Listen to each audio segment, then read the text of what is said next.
Hello everyone, welcome back. आज हम जो टॉपिक लेकर आए हैं, इस टॉपिक के ऊपर एक लेक्चर ऑलरेडी कर चुके हैं। आज हम गवर्नमेंट बजट का सेकंड पार्ट लेकर आए हैं, जिसमें हम बात करेंगे types of government budget. Basically इसमें हम डेफिसिट, सरप्लस, इनके बारे में बात करेंगे। तो लेट्स स्टार्ट। पहला टॉपिक हम जो करने जा रहे हैं, टाइप्स ऑफ बजट। देखो, टाइप्स ऑफ बजट में एक इकोनॉमी में 3 तरीके के बजट बनाए जा सकते हैं। एक इकोनॉमी में 3 types of budget can be make. Number 1 balance budget, number 2 surplus budget, number 3 deficit budget. एक एक करके तीनों को समझेंगे। सबसे पहले आते हैं हम बैलेंस बजट के ऊपर। What is balance budget?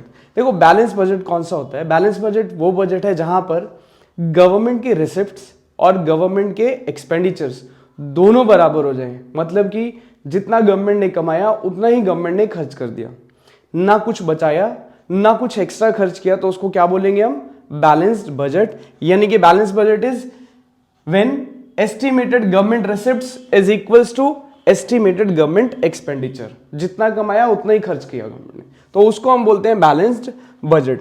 अब बैलेंस बजट के कुछ बेनिफिट्स हैं और कुछ उसके नुकसान भी होने वाले हैं। तो सबसे पहले इसके मेरिट्स की बात करते हैं। अगर हम बैलेंस बजट बनाती है एक इकॉनमी, अगर बैलेंस बजट बना रही है तो उसको क्या क्या मेरिट होंगे? Number 1 financial stability. उस इकोनॉमी में फाइनेंशियल स्टेबिलिटी ज्यादा देखने को मिलेगी जहां पर बैलेंस बजट चल रहा है। अब फाइनेंशियल स्टेबिलिटी का मतलब क्या है? बूम, रिसेशन, डिप्रेशन, जो बिजनेस साइकिल होता है उसका इफेक्ट कम हो जाता है। कहां पर? जो इकोनॉमी बैलेंस बजट बनाती है। दूसरा ये चीज श्योर करता है कि गवर्नमेंट उस इकोनॉमी में कोई एक्स्ट्रा एक्सपेंडिचर या वेस्टफुल एक्सपेंडिचर नहीं कर रही है।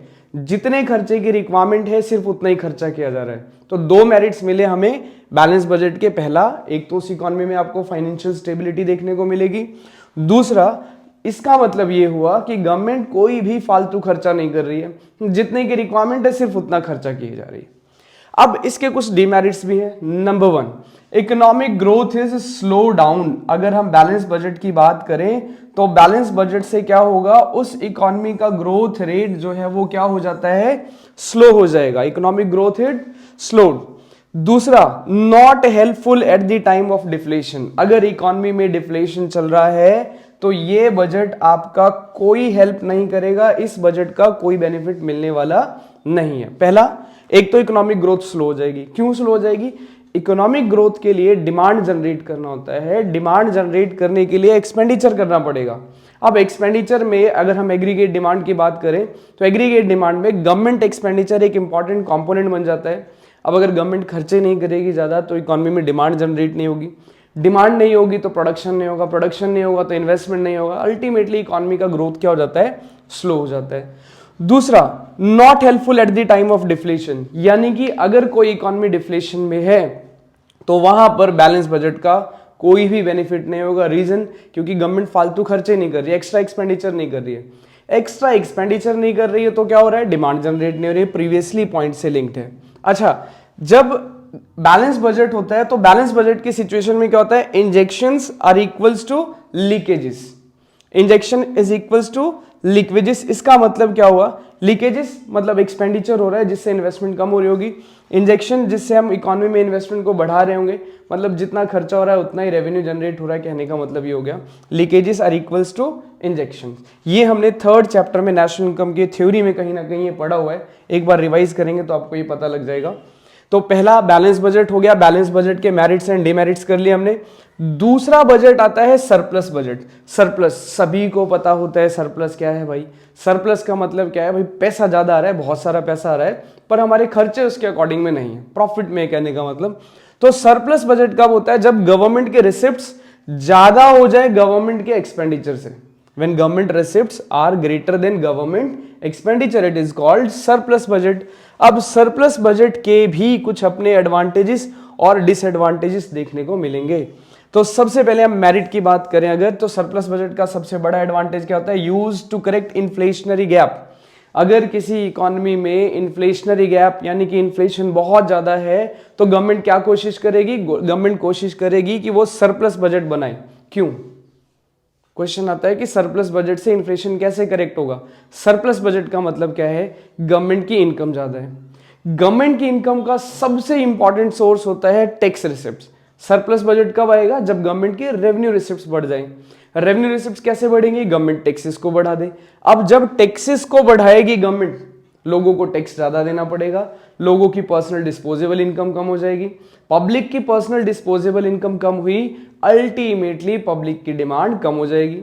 अब डिमांड कम हो गई तो अल्टीमेटली क्या होगा? प्रोडक्शन कम करना पड़ेगा, प्रोडक्शन कम करना पड़ेगा तो एग्रीगेट सप्लाई कम होगा, और धीरे धीरे इन्फ्लेशन की जो सिचुएशन है वो क्या हो जाएगी? करेक्ट हो जाएगी। तो जब जब किसी इकोनॉमी में इन्फ्लेशनरी गैप अराइज होता है, उस इकोनॉमी को कोशिश करना चाहिए कि वो कौन सा बजट बनाए? सरप्लस बजट बनाए। अब दूसरा क्या मेरिट है इसका? Avoid wasteful expenditure. यहां ये फिर से बात समझ में आ रही है कि भाई पैसे बचाए जा रहे हैं, सरप्लस तो तभी आएगा ना जब पैसा बचेगा। अब सरप्लस बढ़ाया जा रहा है, मतलब कि पैसा बचाया जा रहा है, कहने का मतलब गवर्नमेंट बहुत ज्यादा खर्चा नहीं कर रही है, गवर्नमेंट अपने रिसिप्ट्स को ज्यादातर सेव करके चल रही है। देन इसके कुछ डिमेरिट्स भी हैं। दूसरा डिमेरिट में, पहला डिमेरिट में क्या आएगा? It lowers the aggregate demand. आप बताइए क्या एग्रीगेट डिमांड कम नहीं होगा अगर सरप्लस बजट होगा? यस, कम होगा। क्यों? इसी पॉइंट से लिंक्ड है। अगर गवर्नमेंट अपनी टैक्स रिसिप्ट्स बढ़ा देती है, यानी कि टैक्सेस को बढ़ा देगी, तो पब्लिक की पर्सनल डिस्पोजेबल इनकम कम हो जाएगी, और अगर पर्सनल डिस्पोजेबल इनकम कम होगी तो हम एक्सपेंडिचर कम करेंगे। पैसा कम हो गया ना भाई। अच्छा, पैसा आया तो टैक्स ज्यादा दे दिया, अब टैक्स दे दिया तो खर्च करने के लिए इनकम कम हो गई, खर्च करने के लिए इनकम कम हो गई तो एग्रीगेट डिमांड तो अपने आप कम हो जाएगा, अल्टीमेटली इकोनॉमी में एडी कम हो जाएगा। फिर second, not helpful at the time of deflation. आप खुद देखो ना यार, अगर कोई चीज सरप्लस बजट इन्फ्लेशन को करेक्ट कर रही है तो डिफ्लेशन में भी सरप्लस बजट कैसे बनाएंगे? डिफ्लेशन का मतलब पहले ही मंदी है, मतलब पहले ही डिमांड कम है, डिमांड कम है, प्रोडक्शन कम है। अब उसको करेक्ट करने के लिए अगर मैंने सरप्लस बजट बना दिया तो इकोनॉमी में तो और डिफ्लेशन आ जाएगा। क्यों? फिर से वही बात कि भाई टैक्सेस बढ़ाए जाएंगे, टैक्सेस बढ़ाए जाएंगे तो पब्लिक के पास डिस्पोजेबल इनकम कम हो जाएगी, डिस्पोजेबल इनकम कम हो गई, इसका मतलब डिमांड और कम हो जाएगी, तो डिफ्लेशन और ज्यादा आ जाएगा। इसलिए सरप्लस बजट सिर्फ और सिर्फ इन्फ्लेशन की सिचुएशन में बनाया जाएगा, कभी भी डिफ्लेशन की सिचुएशन में नहीं बनाया जाएगा। इसको एक चीज और कहेंगे कि injection is less than leakages. Injection is less than leakages. Government को पैसा ज्यादा आ रहा है, खर्चे कम हो रहे हैं, गवर्नमेंट की तरफ से वेस्ट फुल एक्सपेंडिचर कम हो रहा है। तो ये था आपका सरप्लस बजट। सरप्लस बजट के बाद हमारा आता है deficit budget. Now what is deficit budget? अब डेफिसिट बजट सरप्लस का बिल्कुल ऑपोजिट हो गया। क्या हो गया? जहां पर गवर्नमेंट की एस्टिमेटेड रिसिप्ट्स कम हो जाए गवर्नमेंट के एस्टिमेटेड एक्सपेंडिचर से। डेफिसिट का मतलब घाटा, डेफिसिट बजट का मतलब क्या हो गया? घाटे का बजट। अब घाटे का बजट का मतलब क्या है? हमारे इनकम कम है गवर्नमेंट की और एक्सपेंडिचर ज्यादा है, इनकम कम एक्सपेंडिचर ज्यादा, तो इस सिचुएशन में क्या होगा? डेफिसिट बजट होगा। लेट्स सी इसके कुछ मेरिट्स और डिमेरिट्स हैं क्या?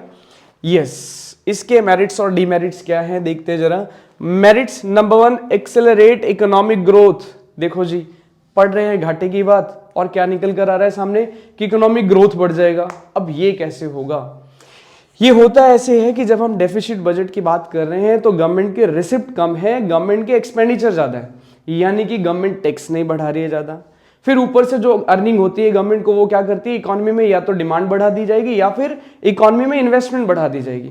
अगर गवर्नमेंट ने टैक्सेस कम किए तो लोगों की डिस्पोजेबल इनकम बढ़ गई, टैक्सेस कम करने से डिस्पोजेबल इनकम बढ़ी, तो डिस्पोजेबल इनकम बढ़ने से क्या होगा? डिमांड इंक्रीज होना शुरू हो जाएगी।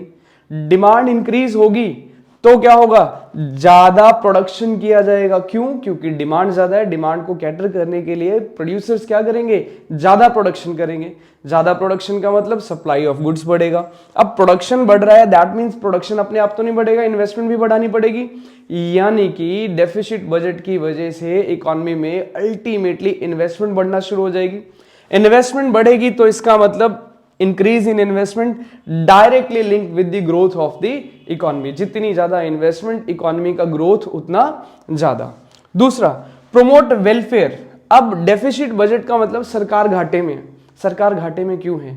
क्योंकि सरकार लोगों के ऊपर ज्यादा टैक्स नहीं लगा रही है। दूसरा, गवर्नमेंट बहुत सारे वेलफेयर ओरिएंटेड खर्चे करती है जिसकी वजह से एग्रीगेट डिमांड बढ़ जाता है, गवर्नमेंट के खर्चे बढ़ जाते हैं। गवर्नमेंट के खर्चे बढ़ गए, इनकम है नहीं, तो बजट तो डेफिसिट का आना ही आना है।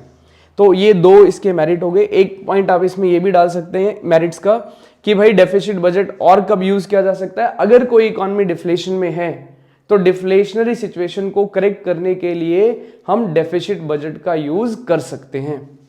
नाउ डिमेरिट्स ऑफ बजट, अब इसके डिमेरिट्स क्या है? Number 1, promotes wasteful expenditure. अगर गवर्नमेंट का बजट घाटे का है तो इसका मतलब क्या हो गया कि हमारी गवर्नमेंट कुछ वेस्टफुल, फालतू के खर्चे ज्यादा कर रही होगी। हम फालतू के नहीं बोल सकते हैं, वेस्टफुल मतलब कि हो सकता है सब्सिडी ज्यादा प्रोवाइड कर रही हो, वेलफेयर ओरिएंटेड प्रोग्राम्स के ऊपर पैसा ज्यादा खर्च कर रही हो। अब अगर कोई डेवलपिंग नेशन है या बैकवर्ड इकोनॉमी है तो उस गवर्नमेंट को डेफिसिट बजट पे ही भरोसा करना पड़ता है। डेफिसिट बजट ही कोशिश करता है उस इकोनॉमी को डिफ्लेशन से बाहर निकालने की। Then financial and political instability, अगर किसी इकोनॉमी में डेफिसिट बजट है तो इसका मतलब उस इकोनॉमी में क्या होने वाला है? देखो, फाइनेंशियल इंस्टेबिलिटी तो होने वाली है। फाइनेंशियल इंस्टेबिलिटी का मतलब बूम, रिसेशन, डिप्रेशन, हम इसे कंट्रोल नहीं कर सकते, इसका इंपैक्ट बढ़ जाता है अगर किसी इकोनॉमी में डेफिसिट बजट बनाया जा रहा है तो।